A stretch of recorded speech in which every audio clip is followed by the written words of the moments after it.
Hello friends, स्वागत है आपका आपके अपने चैनल सोनी स्टोरी पर। आज मैं आपको एक सच्चे देशभक्त की सच्ची कहानी सुनाने जा रही हूँ।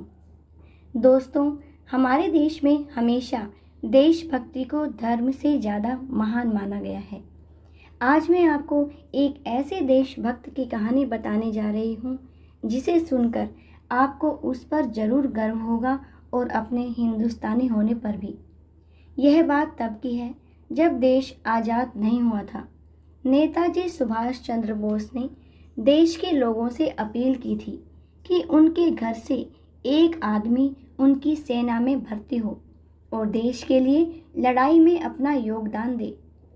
इस अपील को सुनकर पहाड़ी प्रदेश में रहने वाली एक बूढ़ी माँ बहुत खुश हो गई, क्योंकि वह अपने देश से बहुत प्यार करती थी और वह चाहती थी कि उसका बेटा भी सुभाष जी की सेना में भर्ती होकर देश के लिए लड़े।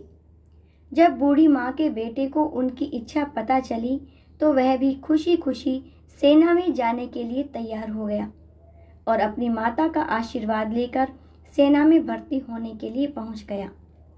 इस सेना में भर्ती होने के लिए कर्नल जब सबसे पूछताछ कर रहे थे, तब कर्नल ने उस लड़के से पूछा कि वह कितने साल का है और उसके घर में कौन कौन है।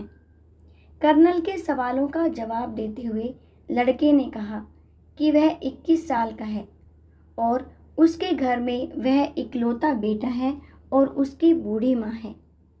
लड़के की बातें सुनकर कर्नल ने उसे सेना में भर्ती करने के लिए मना कर दिया, क्योंकि नेताजी सुभाष चंद्र बोस का आदेश था कि घर के इकलौते बेटे को सेना में भर्ती ना किया जाए, जिससे परिवार का सहारा कहीं छीन ना जाए।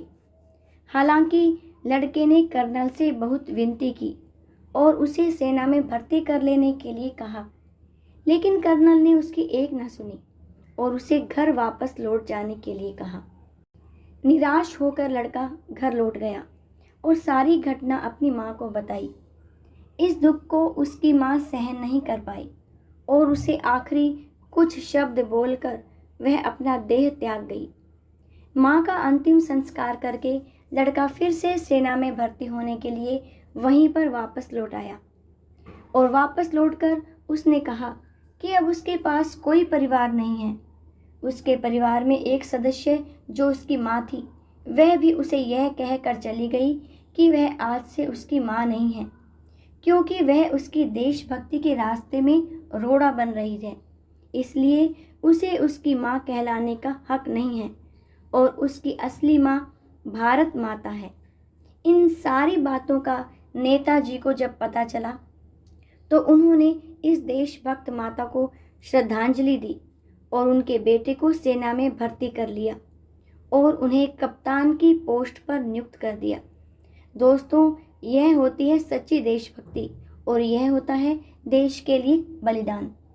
घरों पर झंडे लगाने से या स्पीकर पर देशभक्ति के गाने बजाने से देशभक्ति साबित नहीं होती।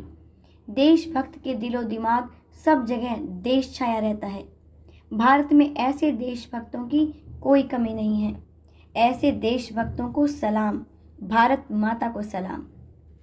दोस्तों, इसी तरह की और भी कहानी सुनने के लिए प्लीज़ मेरे चैनल को सब्सक्राइब करके बेल आइकन को प्रेस करना बिल्कुल भी मत भूलिएगा।